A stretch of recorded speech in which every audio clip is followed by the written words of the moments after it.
Chittagong city কর্পোরেশনের mayor আবার কিভাবে কোর্টের মাধ্যমে মেয়র হইল? তাহলে চট্টগ্রামের মেয়র আর ইউনিয়ন পরিষদের চেয়ারম্যান মেম্বাররা এমন কি ভাষায় তওবা করলো যে দিল্লিও খুশি, আওয়ামী লীগও খুশি, অন্তর্বর্তীকালীন সরকারও খুশি। রিপ্লেসমেন্ট বসাইছেন কাদেরকে?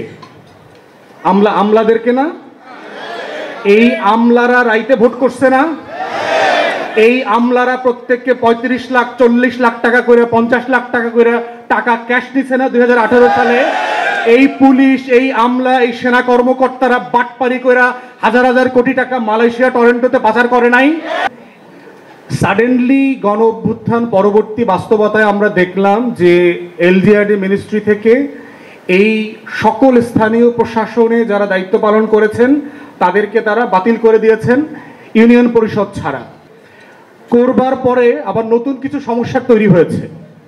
প্রথম কথা হচ্ছে, আপনি এটা করলেন, চট্টগ্রাম সিটি কর্পোরেশনের মেয়র আবার কিভাবে কোর্টের মাধ্যমে মেয়র হইল? তাহলে চট্টগ্রামের মেয়র আর ইউনিয়ন পরিষদের চেয়ারম্যান মেম্বাররা এমন কি ভাষায় তওবা করলো যে দিল্লিও খুশি, আওয়ামী লীগও খুশি, অন্তর্বর্তীকালীন সরকারও খুশি।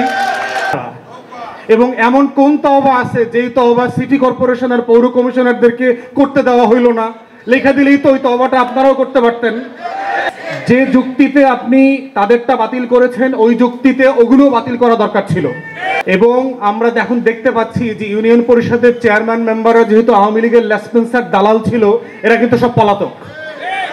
এরা এখন ওই ইউনিয়ন পরিষদের কার্যালয়ে শুধু গরু বাঁধে, ওখানে পিয়ন যায়, ঝাড়ফুঁক করে, তারপরে চলে আসে। দ্বিতীয় সমস্যা হচ্ছে যে আপনি যখন কোনো জিনিস বাতিল করবেন রাষ্ট্রের জায়গা থেকে, সেটা যত ন্যায্য হোক, বাতিলের পরের রিপ্লেসমেন্টটা কিভাবে হবে সেটা রাষ্ট্রকে বলতে হবে। রিপ্লেসমেন্ট বসাইছেন কাদেরকে? আমলাদেরকে না? এই আমলারা রাইতে ভোট করছে না? এই আমলারা প্রত্যেককে 35 লাখ 40 লাখ টাকা করে 50 লাখ টাকা করে টাকা ক্যাশ দিচ্ছে না 2018 সালে? এই পুলিশ, এই আমলা, এই সেনা কর্মকর্তারা বাটপারি করে হাজার হাজার কোটি টাকা মালয়েশিয়া টরেন্টোতে পাচার করে নাই? তাহলে যে আমলারা বাটপার, যে আমলারা গত 16 বছর আওয়ামী লীগের দালালি করছে, সেই দালালদেরকে দিয়ে আপনি নির্বাচিত প্রতিনিধিদেরকে রিপ্লেস করলেন। আপনারা নাকি প্রচুর চুরি টুরি করেন, ডেভেলপমেন্ট ওয়ার্ক ঠিকাদারি চুরি করেন। আমলারা কি করে? আমলারা কি ফেরেশতা আসমান থেকে নাজিল হয়েছে? ওরা চুরি করে না। তাহলে শ্বেতপত্রে যে $16 বিলিয়ন প্রতি বছর চুরির গল্প আসছে, ওইটা কি কাউন্সিলররা করছে? ওই টাকা চুরি করছে কে? আমলারা করছে, রাজনীতিবিদরা করছে। একটা তালিকা করতে হবে যে আপনাদের ভিতরে কারা কারা আওয়ামী লীগ, জাতীয় পার্টি 14 দলের বাটপারির সাথে জড়িত ছিলেন না। আমলারা আমাদেরকে প্রচুর তালগাছ দেখায়। ভাবখানা এরকম যে আমরা লেখাপড়াও করি নাই, দেশ বিদেশও ঘুরি নাই, আমলাতন্ত্র বুঝি না, খালি তালগাছ দেখায়। তালগাছ দেখাবে যে ওই যে দূরে তালগাছ, কত কিলোমিটার বলে না আমলারা, দেখবেন। এই যে ভাই হাঁটেন তৈরি দেখবেন, কিলোমিটার দেখবেন।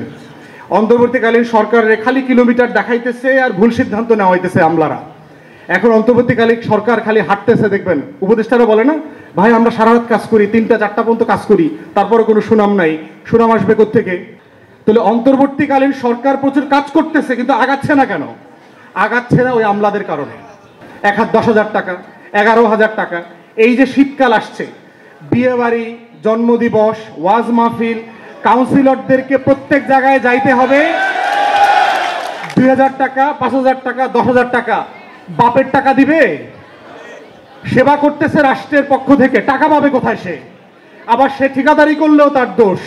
তাই আমি বিনীতভাবে অনুরোধ করছি আমার সহযোদ্ধাদেরকে, এই লড়াইটা এই গরিব মানুষ, প্রান্তিক মানুষের হয়ে যারা প্রতিদিন রাত 12টা, 1টা, 2টা পর্যন্ত গ্রামে গঞ্জে পৌরসভায় হেঁটে হেঁটে সেবা দেন, গরু হারায় গেলেও তার বাড়িতে যায়, যে আমার গরুটা মাঠ থেকে আমার বাড়িতে আসে নাই, সেটা কাউন্সিলরের বাড়িতে গিয়ে হাজির হয়। কাউন্সিলররা হেরিকেন নিয়ে এসে গরু খুঁজে দেয়। এই সেবা আমলারা কোনোদিন দেবে না, দেয় নাই। আশা করছি কাউন্সিলরদের পক্ষ থেকে আমার আহ্বান এবং অনুরোধ, আমার সহযোদ্ধারা এই লড়াইটাকে মিনিস্ট্রি লেভেলে, উপদেষ্টা লেভেলে আপনাদের হয়ে ফাইট করবে, মানুষের জন্য, দেশের জন্য, দেশের অর্থনীতির জন্য। সবাইকে অসংখ্য ধন্যবাদ। আসসালামু আলাইকুম।